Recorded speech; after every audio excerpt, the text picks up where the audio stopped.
Lebanon का मुद्दा Iran और अमेरिका की डील पर एक ग्रहण जैसा है। ईरान लेबनान के मुद्दे पर टस से मस नहीं होगा, लिहाजा इजराइल को रोकना ट्रंप के लिए बड़ी चुनौती थी।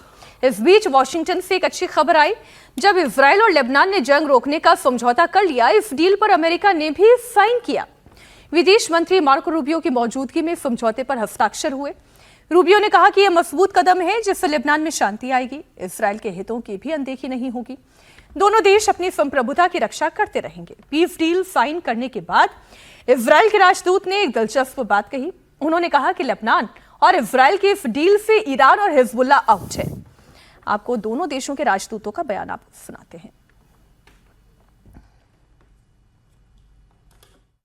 The trilateral framework we signed today is a first step on the road to restoring Lebanese sovereignty and territorial integrity, securing a permanent and final cessation of hostilities, enabling our people to go back to their land, and allowing all Lebanese to live in peace, security, and prosperity. This was a long and difficult meeting. We are grateful to the hosts and to the two delegations for their cooperation during these talks. We've put the train back on the tracks, and it's running in the right direction. Final destination? Peace between our two countries. Real peace, where both countries will live in security, where Israel's and Lebanon's sovereignty will be respected, honored, and protected. In this performance-based trilateral framework agreement, Iran is out, Hezbollah is out, and the road to peace between Israel and Lebanon is in. Ragi ji, Lebanon को लेकर कोई final सौदा, इस पे Israel का पक्ष, Iran का पक्ष और अमेरिका ईरान तो साथ हैं ही, इजराइल ही है जो भड़का हुआ है। देखिए, दो मुद्दे अभी निकल करके आए। एक तो जो अमेरिका ने अटैक किया है उनके ड्रोन और मिसाइल सेंटर पर, वो तो अमेरिका को पता है। अमेरिका का कहना है कि भाई जहाज पर, सिंगापुर जा रहे जहाज पर ड्रोन हमला हुआ, जिसको अमेरिकी सेना ने उसको इंटरसेप्ट किया बीच में। यदि वो इंटरसेप्ट नहीं करता तो जहाज पर गिरते और जहाज तबाह हो जाता। तो ये कहना बड़ा मुझे लगता है अनुचित होगा कि अमेरिका को पता नहीं है कि कहाँ से ये मिसाइलें आई और कहाँ से ड्रोन आ रही, क्योंकि जब इंटरसेप्ट करते हैं तो आपको पता भी होता है, सोर्स भी पता आता है कि कहाँ से निकल करके आ रही हैं। और उसी के रिस्पॉन्स में अमेरिका में अटैक किया।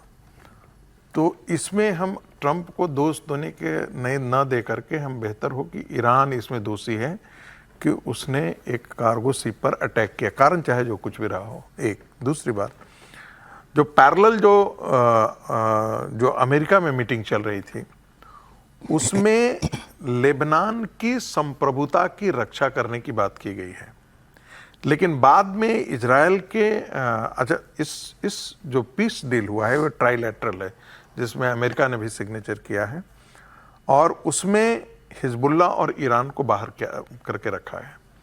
तो लेबनान और इजराइल के बीच तो संबंध पहले से बेहतर बनाने की बात चल रही थी और वो पहले से थे।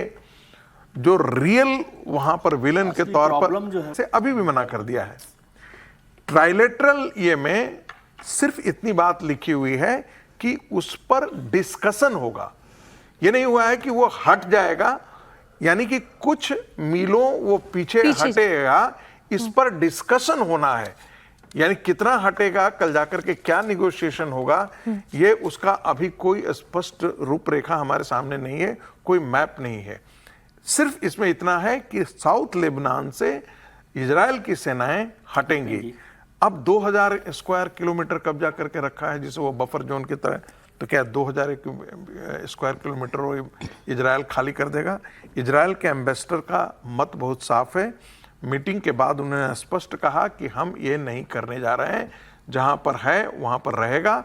हम बफर जोन में देखते हैं कि क्या हम कंसीड कर सकते हैं, इस पर डिस्कशन होना शेष है। तो मुझे लगता है कि ये इस बात पर निर्भर करता है, साउथ लेबनान में बमबारी, कि हिजबुल्ला इसको कैसे रिएक्ट करता है। नहीं, मैं तो ये कह रहा हूँ कि इसको तो दुनिया के इस तरह से देखना चाहिए। हम बार बार ये बात करते हैं और नेतन्याहू को कई बार ऐसा वॉर मंगर इस तरह से कहा जाता है, लेकिन अगर उस हिस्से को देखें तो वो तो इजराइल के लिहाज से वो आतंकवादी क्षेत्र है ना।